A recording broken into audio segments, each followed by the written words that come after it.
Una corte de rosas y espinas, por Sarah J. Maas. Capítulo 20. Después de una tensa cena en la que Tamlin casi no nos dirigió la palabra ni a Lucy ni a mí, encendí todas las velas en mi habitación para dispersar las sombras. No salí al día siguiente, y cuando me senté a pintar, lo que me salió fue una criatura gris, alta, delgada como un esqueleto, con orejas de murciélago y alas enormes, membranosas. Tenía abierto el hocico en un rugido y se le veían filas y más filas de dientes en el momento exacto en que saltaba hacia la lucha. Mientras la pintaba habría jurado que olía el aliento a carroña, que oía el aire detrás de esas alas susurrando promesas de muerte. El producto final era lo suficientemente terrorífico como para que yo tuviera que poner la tela al fondo de la habitación y me fuera a tratar de persuadir a Alice de que me dejara ayudarle con la preparación de la comida, de la noche de los fuegos en la cocina. Cualquier cosa para evitar salir al jardín, donde tal vez apareciera el Hathor. Cuando terminó el día anterior a la noche de los fuegos, Sailing May, o como sea que se dijera, la había llamado Tamlin así, y yo no había visto ni a Lucy ni a Tamlin en ningún momento. A medida que la tarde fue convirtiéndose en atardecer, me descubrí otra vez en el lugar donde se cruzaban todos los pasillos de la casa. No vi a ninguno de los sirvientes con máscaras de pájaros. La cocina estaba vacía, no había ni personal ni nada de la comida que habían preparado antes. Se oían tambores. El ritmo llegaba desde lejos, más allá del jardín, más allá del parque, en los bosques que se abrían después de todo eso. Era un ritmo profundo, un ritmo que llegaba lejos. Un solo golpe al que respondían dos en eco. Llamadas. Me quedé de pie junto a las puertas del jardín mirando las tierras mientras el cielo se teñía de tonos de naranja y de rojo. A la distancia sobre las colinas que se inclinaban hacia los bosques temblaban unos pocos fuegos, y las columnas de humo negro manchaban el cielo color rubí. Eran de las hogueras que había visto apagadas hacía 2 días. No estoy invitada, me recordé. No me invitaban a la fiesta que hacía que todos los inmortales de la cocina rieran y parlotearan unos con otros. Los tambores sonaron con mayor rapidez, con mayor fuerza. Aunque me había acostumbrado ya al olor de la magia, me ardió la nariz con el perfume metálico. Llegaba con mayor fuerza que nunca. Di un paso adelante y me detuve en el umbral. Era mejor entrar de nuevo. Detrás de mí la puesta de sol manchaba las baldosas blancas y negras del suelo del vestíbulo con un tono mandarina brillante, y mi sombra larga parecía latir al ritmo de los tambores. Hasta el jardín, que generalmente zumbaba con la orquesta de sus habitantes, se había callado para oír los tambores. Sentí una cuerda atada a mis entrañas que me arrastraba hacia esas colinas, que me ordenaba acercarme, que me pedía que escuchara los tambores de los inmortales. Tal vez lo habría hecho si en ese momento no hubiera aparecido Tamlin por el pasillo. No llevaba camisa, solamente la banda de cuero cruzada sobre el pecho musculoso. La empuñadura de la espada brillaba dorada bajo el sol que moría, y las puntas de pluma de las flechas estaban manchadas de rojo sobre el hombro ancho. Lo miré de arriba a abajo y él me devolvió la mirada, la encarnación del guerrero. ¿A dónde vas?, me las arreglé para decir. Es Selenmai, dijo él sin demasiada expresión. Tengo que ir. Señaló los fuegos y los tambores con el mentón. Pregunté mirando el arco que él llevaba en la mano. Mi corazón repetía en eco los tambores que sonaban afuera, y el latido era cada vez más salvaje. Los ojos verdes de él estaban en sombras detrás de la máscara de bronce. Como alto lord tengo que ser parte del gran río, del gran rito. ¿Qué es el gran? Vete a tu habitación. Ladró él y miró hacia los fuegos. Cierra las puertas con llave, haz un lazo, esas cosas que siempre estás haciendo. ¿Por qué? Exigí saber. La voz del Hathor se abrió paso como una serpiente en mi recuerdo. Tamlin había dicho algo sobre un ritual muy de inmortales. ¿Qué mierda significaba eso? A juzgar por las armas seguramente era brutal y violento, especialmente si la forma de bestia de Tamlin no era arma suficiente. Haz lo que te digo. Los dientes caninos empezaron a alargársele en la boca. Mi corazón se lanzó a un galope enloquecido. Y no salgas hasta mañana. Cada vez con más fuerza sonaban los tambores, Los músculos temblaron en el cuello de Tamlin como si quedarse de pie en ese lugar fuera muy doloroso para él. ¿Vas a una batalla?, susurré, y él dejó escapar una risa y un jadeo. Levantó la mano como si fuera a tocarme el brazo, pero lo dejó caer antes de que los dedos rozaran la tela de mi túnica. «Quédate en tu habitación, Feyre». «Pero yo, por favor». Y antes de que pudiera pedirle que pensara una vez más si no podía llevarme con él, se fue corriendo. Se le movían los músculos de la espalda cuando bajó la corta escalera y salió corriendo al llegar al jardín, tan rápido, tan fuerte como un ciervo. En segundos ya no estaba.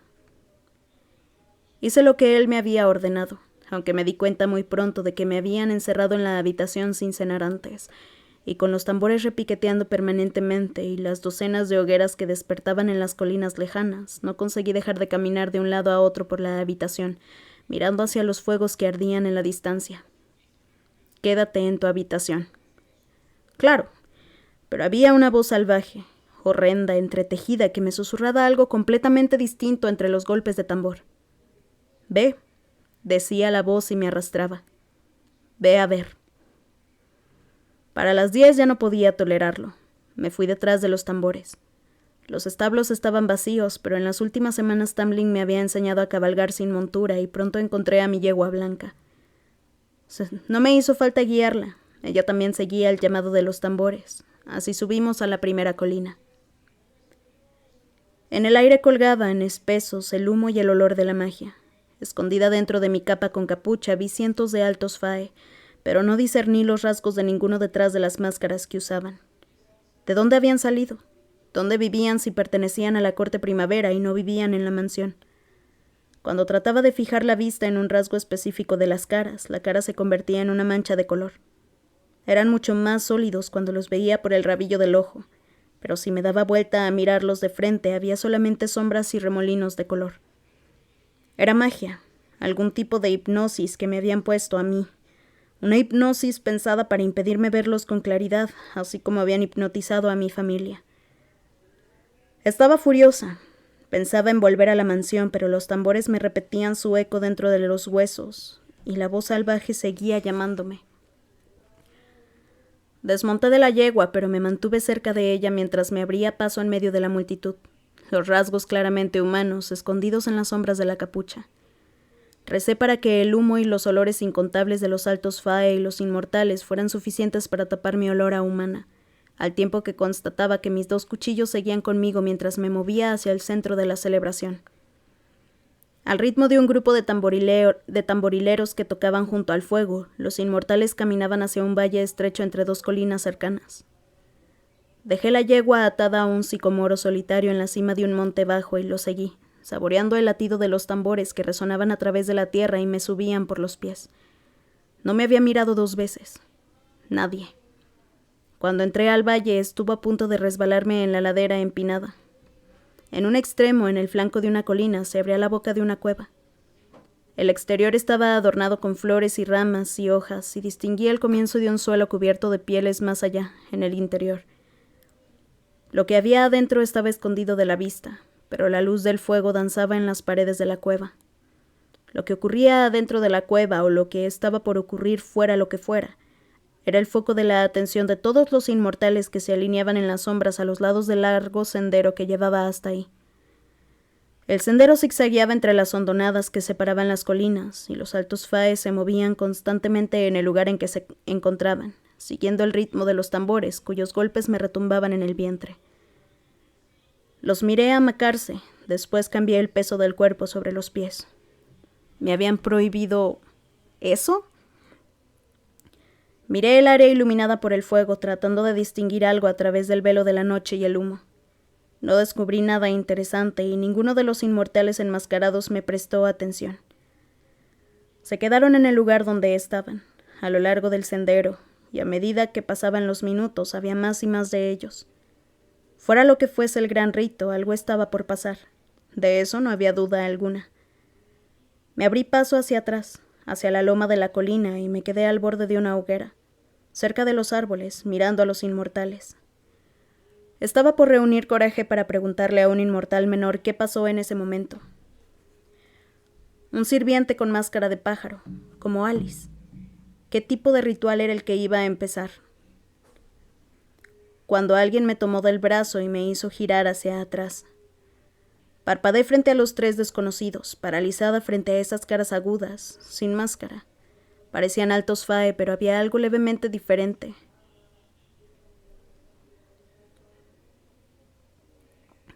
Algo más alto y más delgado de lo que veía en Lucien y Tamlin.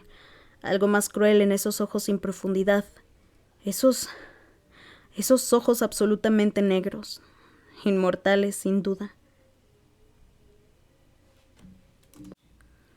Parpadeé frente a los 3 desconocidos, paralizada frente a esas caras agudas, sin máscara. Parecían altos fae, pero había algo levemente diferente en ellos.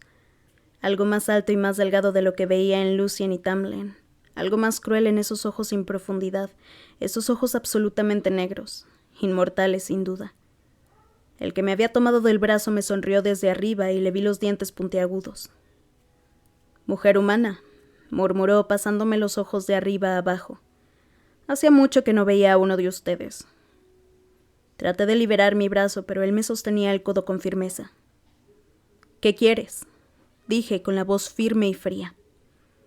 Los otros 2 inmortales me sonrieron y uno me tomó el otro brazo, cuando estaba justo a punto de sacar el cuchillo.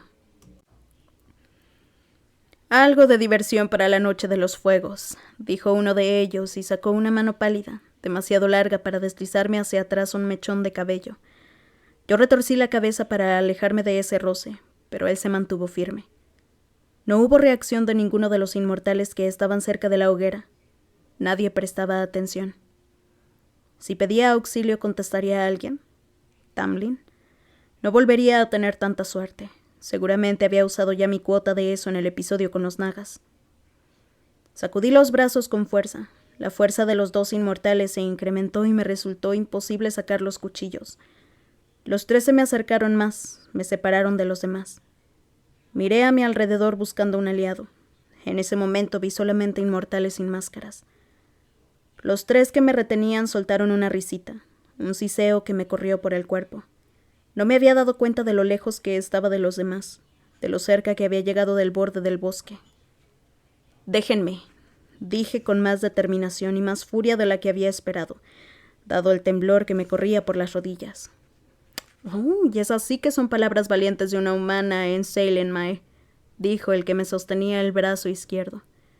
Los fuegos no se reflejaban en sus ojos. Era como si esa mirada se tragara toda la luz. Pensé en los nagas, cuyo aspecto horrible se correspondía con el corazón putrefacto que tenían en el interior. De alguna forma, estos inmortales hermosos, etéreos, eran todavía peores. «Cuando haya terminado el rito, vamos a pasarlo bien, ¿eh? Una delicia. Qué delicia encontrar una mujer humana por aquí». Le mostré mis dientes. «¡Suéltenme!», grité, en un tono de voz suficientemente alto para que lo oyeran todos. Uno de los 3 me pasó la mano por el costado. Los dedos huesudos se me metieron en las costillas, las caderas. Me sacudí y retrocedí, llevándome por delante al tercero que me pasaba los dedos largos por el cabello y se me acercaba cada vez más. Nadie miraba, nadie se daba cuenta. «Basta», dije, pero las palabras salieron en medio de un jadeo porque me estaban arrastrando hacia la primera línea de árboles, hacia la obscuridad. Los empujé y peleé. Ellos se limitaron a sisear. Uno de ellos me dio un empujón y me tambaleé y pude soltarme. El suelo se levantó frente a mí y busqué los cuchillos, pero unas manos duras me tomaron por los hombros antes de que pudiera sacarlos, antes de que llegara al pasto. Eran manos fuertes, tibias y anchas. No eran parecidas a los dedos huesudos que me habían explorado antes. Los 3 inmortales se habían quedado profundamente quietos y callados frente al que me había levantado y me ponía de pie con amabilidad. «Ahí estás, te estuve buscando», dijo una voz masculina, profunda, sensual, que no había oído nunca antes. Pero yo tenía los ojos fijos en los 3 inmortales y me preparaba para salir corriendo cuando el macho que tenía detrás, el que acababa de levantarme, se adelantó un poco y me pasó un brazo relajado sobre los hombros. Los 3 inmortales menores palidecieron, los ojos negros muy abiertos. «Gracias por encontrarla», dijo mi salvador suave y educado. «Disfruten del rito». Las últimas palabras tenían una aspereza suficiente para poner muy tensos a los otros tres. Sin más comentarios, se alejaron de nuevo hacia las hogueras. Di un paso para salir de los brazos de mi salvador y me di vuelta para agradecerle. De pie frente a mí estaba el hombre más hermoso que había visto en mi vida.